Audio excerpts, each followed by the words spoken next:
Tahun 2015, keluarga Pak Rinto memutuskan untuk memulai babak baru kehidupan mereka di Yogyakarta. Sebuah kota yang penuh dengan sejarah dan budaya, namun juga dikenal dengan cerita-cerita mistis yang menghantui banyak tempat. Mereka baru saja menerima penugasan dari kantor untuk tinggal di kota ini, dan memilih sebuah rumah kontrakan yang terletak di Jalan Salak, sebuah kawasan yang tampak tenang dan jauh dari keramaian kota. Rumah kontrakan tersebut terletak di ujung gang kecil yang hanya dapat dilalui satu mobil. Di sekelilingnya, tampak rumah-rumah dengan desain yang serupa, simple, semi-permanen, namun cukup nyaman untuk keluarga kecil seperti mereka. Pak Rinto, seorang pegawai swasta berusia 38 tahun, merasa bahwa rumah ini adalah pilihan terbaik bagi mereka. Dengan harga sewa yang relatif terjangkau dan lokasi yang strategis, mereka merasa bisa segera menyesuaikan diri dengan kehidupan baru di kota ini. Namun, sejak pertama kali menginjakan kaki di rumah itu, ada sesuatu yang tidak biasa. Meskipun rumah tersebut bersih dan terawat, ada kesan sunyi yang terasa begitu mendalam, seperti ada sesuatu yang tersembunyi, menunggu untuk ditemukan. Mereka menyiapkan rumah dengan penuh harapan, tapi semakin lama tinggal di sana, semakin terasa ada sesuatu yang salah. "Pak, ini kamar mana yang cocok buat kita?" tanya Bu Yani sambil membawa koper dan menatap seluruh ruangan. Pak Rinto memandang ke sekeliling, dan matanya terhenti pada kamar tengah. Kamar tersebut terasa lebih besar dari kamar utama, dan terdapat jendela yang menghadap ke halaman belakang yang agak terbengkalai. Mungkin, pikirnya, ini akan menjadi tempat tidur mereka berdua. "Ayo kita pilih kamar itu," kata Pak Rinto, menyarankan untuk menjadikan kamar tengah sebagai kamar utama mereka. Saat mereka mulai menata barang-barang, Lala, anak perempuan mereka yang berusia 6 tahun, mulai terlihat risau. Dia sering mendekati jendela kamar tengah, menatap kosong ke arah halaman belakang yang ditumbuhi semak-semak dan tanaman liar. Kadang ia berkata dengan suara kecil, "Ada teman di sana." Mereka menganggapnya hanya imajinasi anak kecil, sesuatu yang normal. Namun, malam pertama mereka di rumah itu, sesuatu yang aneh mulai terjadi. Malam pertama di rumah kontrakan itu seharusnya menjadi malam yang tenang. Setelah hari yang melelahkan mengemas barang dan menata ulang rumah, keluarga Pak Rinto akhirnya bisa beristirahat. Namun, sekitar pukul 1 pagi, Bu Yani terbangun. Lampu kamar yang semula menyala tiba-tiba padam begitu saja. Ia merasa ada sesuatu yang tidak beres. Saat ia hendak bangun untuk memeriksa, terdengar suara samar seperti langkah kaki yang terayun pelan di koridor.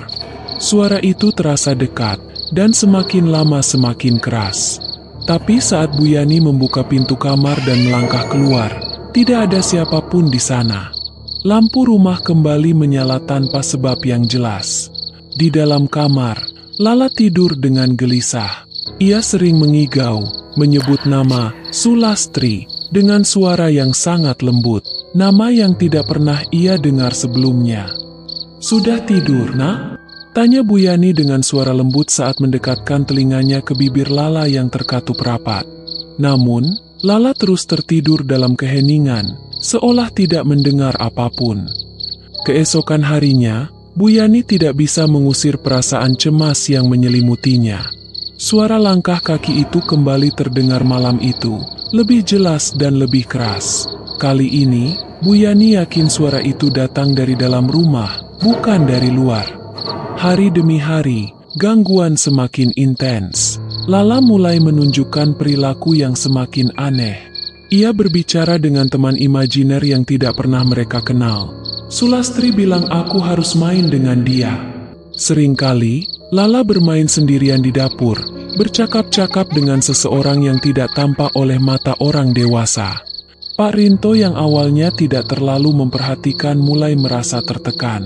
Ia seringkali mendengar suara perempuan menangis di malam hari, terutama sekitar pukul 2 dini hari. Tangisan itu datang dari arah kamar tengah, tempat mereka pertama kali menetap. Suara itu membuat hatinya berdebar-debar, seolah ada sesuatu yang mengintai mereka setiap malam. Suatu malam, saat Pak Rinto mencoba untuk menenangkan dirinya dengan membaca Al-Quran di kamar tengah, sesuatu yang mengerikan terjadi. Lampu kamar padam begitu saja, dan dari balik dinding, terdengar suara napas berat. Suara itu datang dari ruang kosong, dari tempat yang seharusnya tidak ada siapapun. Pak Rinto merasa tubuhnya kaku, tidak bisa bergerak. Ia berusaha keras untuk melawan rasa takut, tetapi saat itu ia merasa ada sesuatu yang tidak tampak, namun hadir dengan sangat nyata. "Pak, ada apa?" tanya Bu Yani yang terbangun dari tiduran ketika mendengar suara ketukan keras di dinding. Pak Rinto menatap dinding itu dengan perasaan yang tidak bisa dijelaskan. Ada sesuatu di sana, sesuatu yang mengawasi mereka. Ia segera berdiri, menarik Bu Yani keluar dari kamar, dan mengunci pintu kamar tengah. Hari-hari berlalu, tetapi ketegangan semakin meningkat. Kejadian-kejadian aneh terjadi hampir setiap malam. Lala semakin sering bermain di dapur, tertawa sendiri, dan terkadang berbicara dengan seseorang yang hanya ia kenal, Sulastri. Bu Yani mulai merasa cemas, dan Pak Rinto memutuskan untuk mencari tahu lebih dalam mengenai rumah itu. Penyelidikan mereka mengungkapkan sebuah kebenaran yang mengejutkan.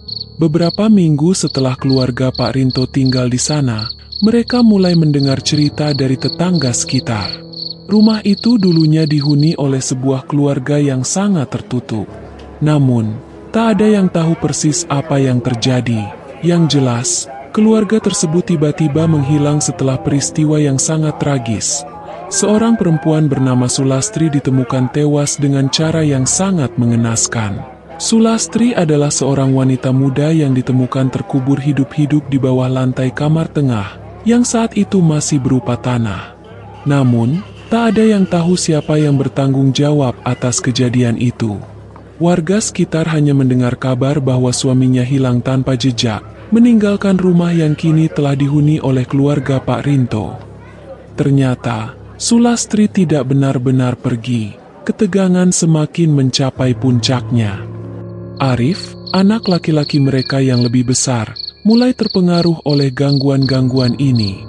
Ia sering merasa ada seseorang yang mengikutinya, dan suatu malam, ia mendengar suara perempuan memanggil namanya dengan lembut, memintanya untuk datang ke kamar tengah. Ketika Arif masuk ke kamar tersebut, ia merasa ada tangan yang meraihnya dari balik dinding, menggenggamnya dengan kuat. Keluarga Pak Rinto tidak tahan lagi. Mereka memutuskan untuk segera meninggalkan rumah itu dan mencari tempat tinggal baru. Namun, malam terakhir mereka di sana menjadi malam yang tidak akan pernah bisa mereka lupakan. Malam terakhir di rumah kontrakan di Jalan Salak seharusnya menjadi malam yang tenang. Keluarga Pak Rinto telah mengemas hampir seluruh barang mereka, meninggalkan rumah yang selama ini mereka tinggali. Beberapa koper besar tergeletak di ruang tamu, siap untuk diangkut ke kendaraan yang sudah mereka sewa. Namun, ada sesuatu yang terasa mengganjal dalam hati Pak Rinto. Sebuah perasaan tidak nyaman yang tak bisa ia singkirkan. Pak Rinto berdiri di depan pintu kamar tengah, tempat yang selama ini menjadi sumber ketegangan. Sejak pertama kali mereka berpindah ke rumah itu, kamar inilah yang selalu memberikan kesan aneh. Suasana dingin yang menusuk, suara-suara aneh yang datang dari balik dinding, dan perasaan tertekan yang selalu menyelimuti setiap orang yang berada di sana. Semua itu mengingatkan Pak Rinto akan satu hal, bahwa rumah ini menyimpan lebih dari sekadar kenangan. Pagi itu, Pak Rinto mengajak Bu Yani untuk berjalan-jalan sebentar di sekitar gang, memberi kesempatan pada anak-anak mereka untuk bermain di luar. Namun, sebelum mereka pergi, Pak Rinto memutuskan untuk melihat sekali lagi ke kamar tengah. Dengan perasaan cemas, ia membuka pintu kamar itu. Begitu pintu terbuka, bau amis yang sangat menyengat langsung menyerang indera penciumannya. Bau itu membuatnya terbatuk-batuk. Di dalam kamar tengah, suasana gelap gulita meskipun siang sudah menjelang. Lantai kayu yang sudah mulai rapuh dan berkeretakan, serta dinding yang terkelupas di beberapa tempat, tampak semakin angker di bawah sinar matahari yang remang. Tetapi ada sesuatu yang berbeda di sana. Pada bagian lantai, Pak Rinto melihat celah kecil yang tampak baru saja dibuka, seperti sebuah penutup yang dilepas. Ia membungkuk untuk melihat lebih dekat. Di bawah lantai, di tempat yang selama ini terasa paling dingin, ada sebuah bekas menggali yang tidak begitu jelas. Namun, tanah yang ada di sana tampak lebih gelap dari sekitarnya, seolah ada sesuatu yang terkubur di dalamnya. Perasaan cemas Pak Rinto semakin menjadi-jadi. Ia merasa ada sesuatu yang mendalam di sana, sesuatu yang tidak boleh dibiarkan. Saat ia hendak menarik diri dari kamar tersebut, tiba-tiba terdengar suara langkah kaki di lorong. Suara itu datang pelan, lalu semakin jelas. Tapi bukan langkah kaki manusia. Suara ini lebih berat, seperti langkah seseorang yang berusaha mengendap-endap. Pak Rinto menegangkan tubuhnya, lalu berbalik untuk melihat ke arah pintu. Saat itu, dengan perlahan, terdengar suara perempuan yang sangat lemah. "Jangan pergi, aku masih di sini." Pak Rinto terperanjat. Itu adalah suara yang sama yang ia dengar setiap malam. Suara tangisan yang mengerikan, penuh dengan penderitaan. Pak Rinto menyadari bahwa ia tidak bisa lagi melarikan diri dari kenyataan. Sulastri, nama yang disebutkan oleh Lala, adalah kunci dari semua teror yang mengganggu keluarganya. Dalam usaha untuk mencari tahu lebih banyak tentangnya, Pak Rinto menghubungi seorang tetangga tua yang sudah lama tinggal di kawasan itu. Nama Pak Joko mulai terdengar akrab di telinga Pak Rinto, karena ia pernah mendengar bahwa Pak Joko adalah orang yang cukup tahu banyak tentang sejarah kawasan tersebut. Malam itu, Pak Joko mengundang Pak Rinto untuk datang ke rumahnya. Dengan suasana yang suram, mereka duduk di teras rumah tua milik Pak Joko, sambil menikmati teh hangat yang disajikan. Pak Joko mulai menceritakan kisah masa lalu tentang rumah kontrakan di Jalan Salak. Dulu, rumah itu dihuni oleh keluarga yang cukup terpandang. Tapi siapa yang tahu apa yang sebenarnya terjadi? Kata Pak Joko dengan suara pelan, seolah takut ada yang mendengar. Sulastri, dia wanita yang sangat baik, cantik, dan sangat mencintai suaminya. Namun, entah kenapa, suaminya mulai berubah. Ia menjadi kasar, sering mabuk, dan akhirnya menganiaya Sulastri. Ada kabar bahwa suaminya pernah melukai Sulastri dengan cara yang sangat kejam. Beberapa tetangga sempat mendengar teriakan, namun mereka takut melaporkan. Pak Joko meneguk teh hangatnya, lalu melanjutkan ceritanya. Suatu malam, ada suara keras dari dalam rumah itu. Beberapa warga melihat ada seorang lelaki keluar dari rumah, terburu-buru dan tampak cemas. Ketika mereka memeriksa, Sulastri sudah tidak ada. Polisi tidak bisa menemukan jejaknya. Namun, setelah itu, orang-orang mulai merasakan ada yang aneh di sana.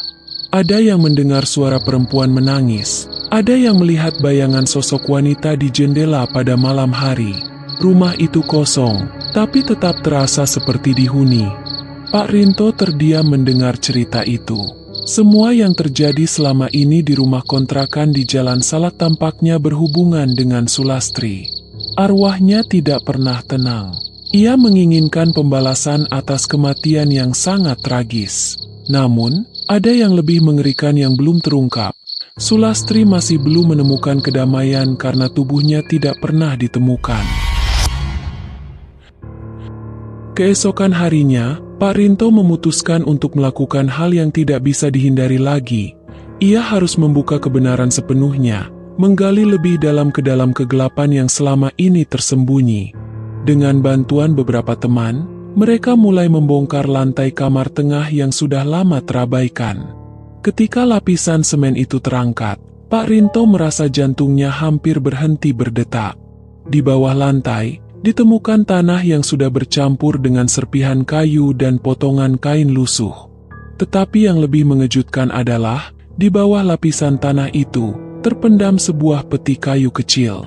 Peti itu terlihat tua, namun terawat dengan baik. Dengan hati-hati, Pak Rinto membuka peti tersebut. Apa yang ia temukan di dalamnya bukanlah tubuh manusia, tetapi sebuah boneka kecil yang tampaknya sangat tua. Boneka itu dipenuhi dengan noda hitam, dan matanya kosong, tampak seperti telah dicabut. Namun, yang paling mengerikan adalah, ada sebuah surat kecil yang tertulis di atas boneka itu. Dengan gemetar, Pak Rinto membaca tulisan tangan yang sudah hampir tidak terbaca lagi. "Jangan pernah melupakan aku akan selalu ada di sini, menunggumu." Suasana di sekitar rumah itu menjadi sangat sunyi. Pak Rinto bisa merasakan keberadaan sesuatu yang sangat kuat, sesuatu yang telah menunggu untuk diungkapkan selama bertahun-tahun.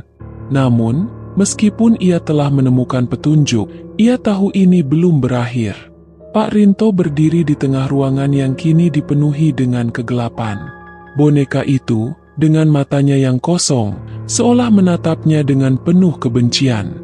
Surat yang terlipat di atas boneka itu menambah misteri yang belum terungkap sepenuhnya. Suasana di kamar tengah semakin terasa berat, seolah ada sesuatu yang tak tampak mengawasi setiap gerakan mereka. Kepala Pak Rinto terasa berdenyut. Tanpa sadar, tangannya gemetar saat ia memegang surat itu lebih dekat. Ada sesuatu di balik kata-kata tersebut yang membuat hatinya berdegup kencang. "Jangan pernah melupakan aku akan selalu ada di sini, menunggumu." Pak Rinto berusaha menenangkan diri, namun ketegangan yang ada di udara terasa nyata. Arwah Sulastri tampaknya sudah kembali, dan ia tidak akan berhenti sampai semua yang telah terjadi terungkap sepenuhnya. "Pak, ada apa?" Bu Yani yang baru saja masuk ke dalam kamar tengah terkejut melihat wajah suaminya yang pucat. Ia memandang boneka yang tergeletak di lantai dan surat di tangan Pak Rinto, seolah mengetahui bahwa sesuatu yang lebih besar dan lebih gelap sedang menanti mereka. Pak Rinto tidak langsung menjawab. Ia hanya memandang surat tersebut dan menggenggamnya erat. "Kita tidak bisa hanya diam begitu saja, Sulastri. Dia masih ada di sini, dan dia ingin kita tahu apa yang sebenarnya terjadi." Bu Yani tidak bisa menahan rasa takutnya.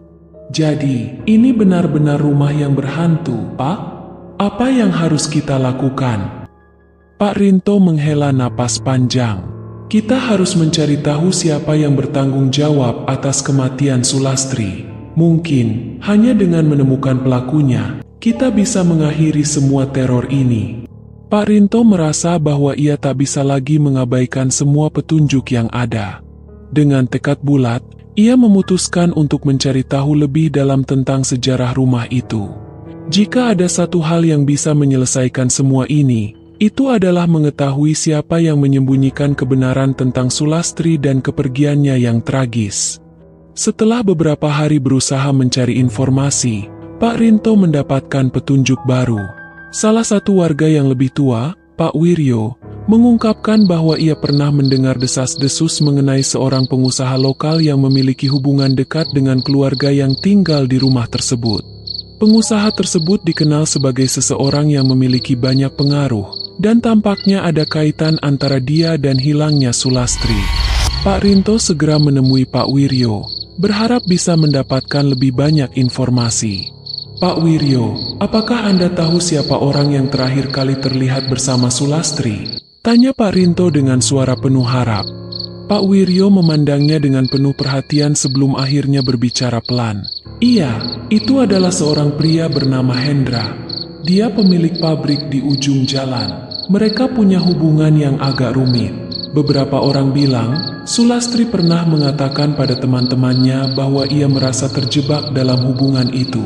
Tapi, tidak ada yang tahu pasti apa yang sebenarnya terjadi setelah itu."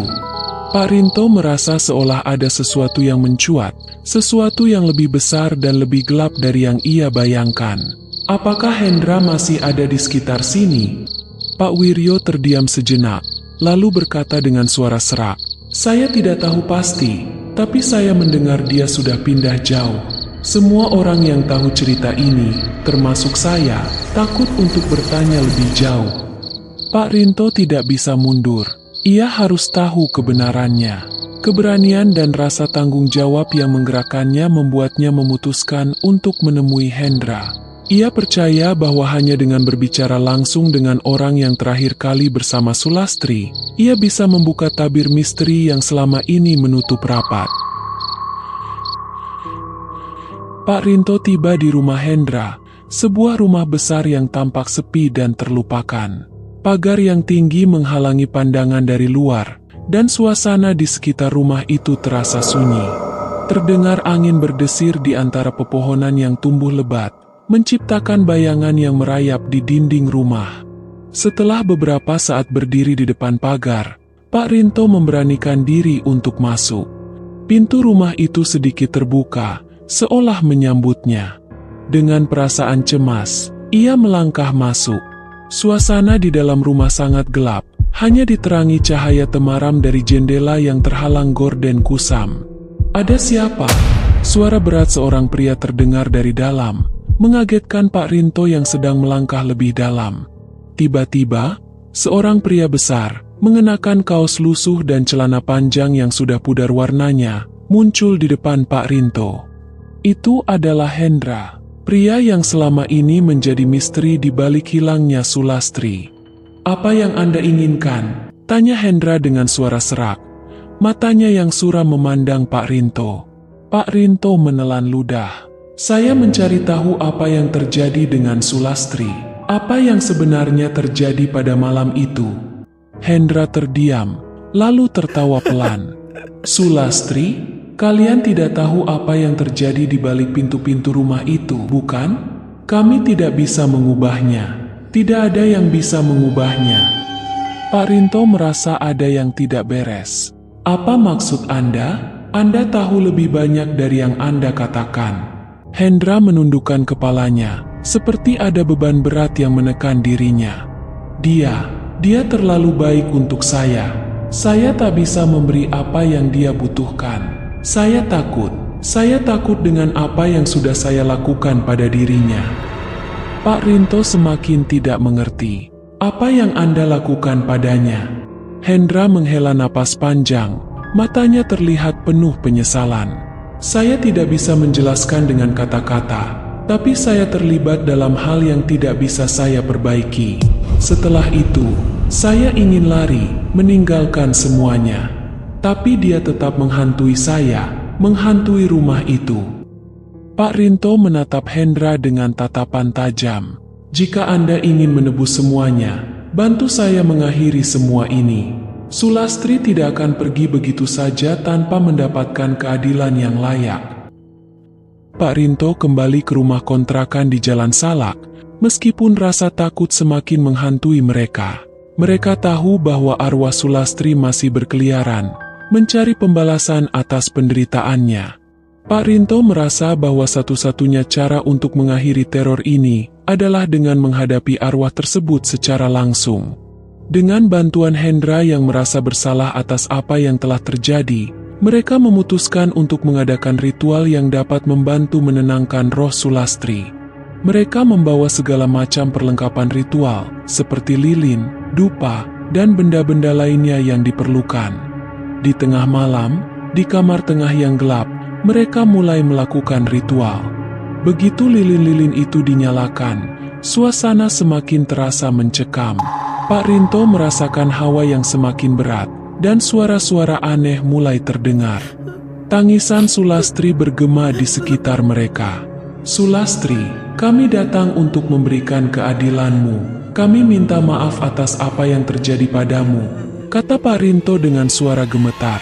Tiba-tiba, di balik bayangan gelap, sosok perempuan dengan wajah pucat muncul. Matanya yang kosong menatap mereka dengan penuh amarah. Ketegangan di udara semakin tebal, seolah-olah setiap detak jantung Pak Rinto terdengar jelas di ruang yang gelap dan sepi ini. Suara tangisan Sulastri semakin jelas, membumbung dari sudut ruangan, mengisi setiap inci udara dengan kesedihan yang dalam. Sosok perempuan itu kini berdiri di hadapan mereka. Tubuhnya samar-samar dalam cahaya lilin yang berkelip. Wajahnya tampak penuh kemarahan, namun juga kesedihan yang mendalam. Matanya kosong seperti menyimpan seluruh penderitaan yang tak terungkapkan. Pak Rinto menggenggam tangan Bu Yani yang sudah tergetar, tapi ia berusaha untuk tetap tenang. Dengan suara pelan namun penuh tekad, Pak Rinto berkata, "Sulastri, kami di sini untuk menenangkanmu. Kami tahu kamu terluka, dan kami ingin memberikan keadilan. Apa yang telah terjadi padamu tidak seharusnya terjadi. Sulastri terdiam sejenak, lalu perlahan ia melangkah maju, menjulang tinggi dengan kehadirannya yang tak bisa disangkal. Keadilan? Keadilan itu sudah lama hilang. Selama ini, aku meronta, terkurung dalam penderitaan yang tak ada akhirnya. Aku bukan hanya terluka, aku dibunuh, dihancurkan oleh orang yang aku cintai. Suaranya terdengar lirih, namun sangat jelas. Setiap kata-katanya bergetar penuh amarah dan kebencian. Hendra yang berdiri di samping Pak Rinto menundukkan kepala. Tampaknya tidak mampu menatap wajah Sulastri. Air mata mulai mengalir di pipinya. Aku minta maaf, Sulastri. Aku menyesal. Aku tak bisa memperbaiki semuanya. Tapi aku ingin membantu kamu menemukan kedamaian. Itu yang seharusnya aku lakukan. Sulastri menatap Hendra dengan tatapan tajam, tatapan yang penuh dengan kebencian dan kesedihan. Sejenak, suasana hening, hanya terdengar angin yang berdesir melalui celah-celah rumah yang sudah lama tak terurus. Lalu, Sulastri mulai berbicara lagi, suaranya lebih pelan, lebih penuh penyesalan. Aku ingin mati dengan damai. Tapi tak ada yang bisa membantuku. Tidak ada yang pernah peduli. Semua orang menutup mata dan melupakan aku. Pak Rinto merasa hatinya tergerak. Ia tahu bahwa Sulastri bukanlah sosok yang ingin membalas dendam, tetapi sebuah jiwa yang terkekang oleh rasa sakit dan kehilangan. Kami peduli, Sulastri, kata Pak Rinto dengan penuh ketulusan. Kami akan memastikan keadilanmu terungkap. Semua orang yang terlibat dalam penderitaanmu akan mempertanggungjawabkan perbuatannya. Hendra menambahkan, aku tahu aku tidak bisa menghapus semua kesalahan yang sudah kulakukan. Tapi aku akan melakukan apapun untuk membantu kamu mendapatkan kedamaian. Aku ingin kamu tenang. Sulastri tetap terdiam, seolah merenungkan kata-kata mereka. Tiba-tiba, matanya yang kosong mulai berubah. Air mata mulai mengalir dari matanya, bukan karena amarah, tapi karena rasa lega yang mulai terasa. Arwah Sulastri mulai mereda. Perlahan, ia mengangkat tangannya, dan sebuah angin dingin berhembus dari tubuhnya, menembus seluruh ruangan. Suasana di sekitar mereka menjadi lebih tenang, meskipun masih ada rasa berat yang tersisa di udara. Pak Rinto dan Hendra saling bertukar pandang.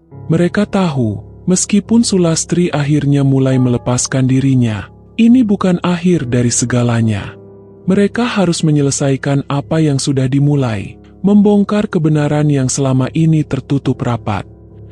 Pagi setelah ritual itu, Pak Rinto memutuskan untuk melanjutkan pencariannya. Ia mengunjungi rumah sakit tempat Sulastri pernah dirawat setelah insiden yang mengerikan itu terjadi. Dari sana, ia menemukan catatan yang mengejutkan.